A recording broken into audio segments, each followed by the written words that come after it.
RC Aventure, toujours à la pointe de la technologie, comme vous savez. Est-ce que vous avez vu sur Facebook, j'ai partagé, alors c'est RC, comment on appelle ça, Martin RC Prague, euh, une vidéo qui m'intrigue, parce que ça m'intrigue. Voilà, un chercheur, donc c'est une émission quand même qui a lieu sur, je sais plus, France Inter ou un truc comme ça, je sais plus, enfin qu'importe, qui mettait en avant que, en fait, dans l'histoire, l'augmentation du CO2 n'est pas liée est lié d'abord, la température de la planète augmente et après il y a augmentation du CO2, donc c'est lié aussi à la température de la planète. Je ne sais pas quoi en penser, pour l'instant j'en pense rien. Je l'ai partagé parce que ça m'intriguait, mais je vais essayer de creuser la question. Je trouve ça intéressant, ces idées différentes. Voilà, c'est tout. Ça peut être vrai, ça peut être faux, ça peut être un fake, j'en sais rien, mais ça m'intéresse de savoir le pourquoi du comment. Voilà, alors je voulais parler un peu piste. Alors on va y avoir bientôt, vous allez. Alors je parle que piste en ce moment. Alors voilà, alors, je vais vous expliquer pourquoi je partage autant de vidéos de. Comment on appelle ça? De roulage en piste. Parce que c'est important quand on fait de la piste de voir comment on roule. Parce que sur le moment, on a des sensations. C'est exactement comme en VTT. Pendant une compétition, on a des sensations, mais après les résultats sont là ou sont pas là, et les sensations par rapport aux résultats ne sont pas forcément les mêmes et les bonnes. Voilà. Et c'est là ce que je fais. En fait, je les partage parce que je ne veux pas les stocker sur mon téléphone déjà. Je pourrais les mettre en, comment on appelle ça, en non répertorié ou autre chose, privé ou quoi que ce soit, mais c'est pas le but. Bon, si je partage un truc, je partage à tout le monde, quoi. Je veux dire, ça peut intéresser certains, pas forcément tous. Et en fait, ces vidéos de roulage me permettent, et c'est là qui est important, de regarder comment moi je roule réellement. C'est pas comment je roule. En fait, ça me permet d'étudier mon pilotage et de le corriger et de travailler sur certains points. Voilà, c'est tout. Moi, ça me permet de le revoir.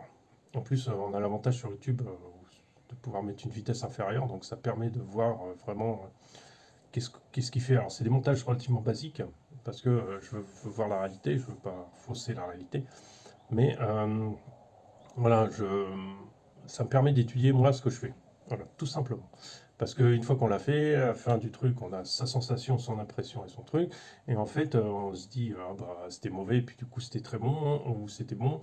Et après, on a une sensation qui est d'excellence, mais en fait, on n'a pas roulé vite, on a traîné aux endroits où il ne fallait pas, on n'a pas freiné aux bons endroits. Voilà, c'est tout dans l'œil, quoi. Voilà, donc c'est pour ça que j'en partage autant. Voilà, alors pourquoi la piste? Pourquoi je suis tombé dans la piste? Alors je reste toujours dans le crawler. Le crawler, le problème c'est qu'il faut partir 5-6 heures pour que je puisse faire un truc intéressant. Il va y en avoir, ne vous inquiétez pas. Pour l'instant, ça avance pas parce que ben, la piste c'est quand même super pratique. C'est à côté de chez moi, on s'équipe pour pouvoir faire des circuits vachement marrants. On prépare on a récupéré des tuyaux de chez les pompiers. Donc on a coupé, on va les utiliser, je pense que dimanche matin on va les utiliser. C'est à côté de chez moi, c'est 3 heures le dimanche matin, puis après c'est la journée en famille, quoi. Voilà, alors que le scale c'est lent, ça n'intéresse pas forcément tout le monde, les autres se font chier autour. Enfin bon voilà, ça colle pas toujours avec ce qu'on veut faire. Après comment dire, donc oui, par rapport au temps que j'ai, ça colle mieux. Voilà, plus simple, ça colle beaucoup mieux. Après, qu'est-ce qui se passe? Après, donc on a ça, on va peut-être devoir changer de terrain, faut voir, parce que c'est pas simple. C'est pas tout simple, ce terrain est privé. Mais il est ouvert, mais privé, donc j'arrive pas à m'entendre avec la personne, parce que j'arrive pas à le trouver, tout simplement. Euh, et puis, qu'est-ce que je voulais dire? Et puis, pourquoi la piste? Parce que la piste, c'est très très compliqué, c'est très technique. C'est très technique sur la préparation des véhicules. Alors, il va y avoir une vidéo où je vais tout expliquer comment régler comment ça, un véhicule, un touring car avec des outils de base. Voilà, parce que si vous voulez lancer un Bloody qui cherche la géométrie, ça vaut 4000 couronnes, ça fait du 150 euros, je crois, à peu près. Vous voyez le truc? Vous voyez le truc? Ouais, 150 euros le truc, et encore, vous n'avez pas les jauges, vous n'avez pas les jauges de si, vous n'avez pas ça, vous n'avez pas tout, quoi. Et l'ensemble complet, vous en avez au moins pour 300-400 euros, le prix d'un véhicule. Donc, moi, je les traduis pour des véhicules, déjà, je traduis de l'anglais, et après, je les traduis aussi pour des véhicules, pour des outils de base, basiques, beaucoup plus basiques. Donc, ce sera plus facile d'accès pour vous, pour régler vos véhicules. Mais ce que je vais mettre dans la vidéo, c'est super important de le faire parce que l'équilibre du véhicule est super important. En fait, en piste, c'est vraiment poil de fesses, quoi.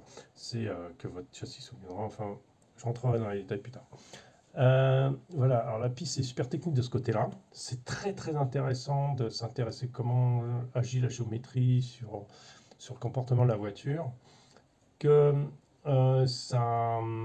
euh, que comment la façon dont on règle les amortisseurs, la façon dont ils sont positionnés, la façon dont c'est la dureté des ressorts. Tout ça, l'huile, l'intensité, l'huile des différentiels a une importance. Enfin, il y a tellement de choses à faire que c'est passionnant. C'est passionnant, c'est réellement passionnant. Alors même si on tourne toujours sur les mêmes circuits, enfin pas tout, moi je ne suis pas toujours les mêmes circuits, mais si on tourne toujours sur les mêmes trucs, c'est passionnant parce que du coup, pour avancer, pour gagner quelques secondes, il faut faire un espèce de mélange de choses pour arriver au résultat que c'est très très compliqué, c'est très technique en fait. Et c'est très très sympa et ça laisse pas l'erreur parce qu'un véhicule qui est pas précis ou qui est pas suffisamment bien réglé va pas vous donner le résultat qui vous permettra de vous exprimer comme vous avez envie, quoi. Donc après, c'est pour ça que la piste est très intéressante. C'est non seulement technique, au niveau de la préparation des véhicules, c'est très technique, c'est très très intéressant. Et au niveau pilotage, il y a toute une partie technique sur les trajectoires, sur les endroits où freiner, le réglage de la radio et tout ça, qui sont super super intéressants. Voilà, alors moi je suis pas top, hein, je suis loin d'être top dans ce domaine, j'ai pas un véhicule qui me permette d'être top, mais c'est comme un crawler, je ne vais pas non plus être champion du monde, ça ne m'intéresse pas. Ce qui m'intéresse, c'est d'expliquer les principes de base, même les principes plus élevés, le Tchami de la RC, comme diraient certains. Et oui, c'est un peu ça, quoi. Vous expliquer comment ça fonctionne, quoi. Comment ça fonctionne, comprendre à quoi servent les réglages, comprendre à quoi, qu'est-ce que ça donne. Voilà. Alors, je sais qu'il y en a qui n'aiment pas spécialement la piste, ou il y a des chaînes beaucoup mieux que les miennes, bon, bien sûr. Mais bon, voilà. Après, je voulais parler de la Tamiya. La Tamiya, ce que j'aime chez Tamiya, c'est tu poses le véhicule, tu roules. Voilà. La Tamiya n'est pas optionné, c'est juste un moteur de rechange qui est un peu plus rapide, c'est tout. Mais Tamiya, c'est tu poses, tu roules. Voilà, il n'y a pas, tu casses pas. Voilà. Faire une Tamiya qui avance à 80 km/h, ça sert à rien. De toute façon, c'est les voitures qui vont à plus de 60, c'est des véhicules qui sont pas. C'est pas fait pour rouler pour un circuit ou des très grands circuits, un huitième. Alors un huitième, ça fait une largeur de piste qui est énorme. Donc c'est pas très intéressant, voilà, personnellement. Alors c'est pour ça que l'autre est venu me voir, c'est parce que du coup il s'est chié à faire des speedruns de gauche à droite, quoi. Voilà, bon, c'est pas ça la piste, hein. C'est beaucoup plus compliqué, c'est beaucoup plus intéressant, et c'est beaucoup plus de choses dedans qui font que c'est ce que c'est. Voilà, c'est tout ce que je voulais vous dire. Voilà, faut que je fasse la vidéo sur tout ça.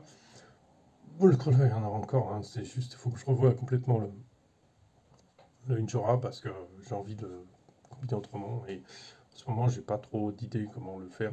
Mais ça va venir, je fais confiance. C'est une question de.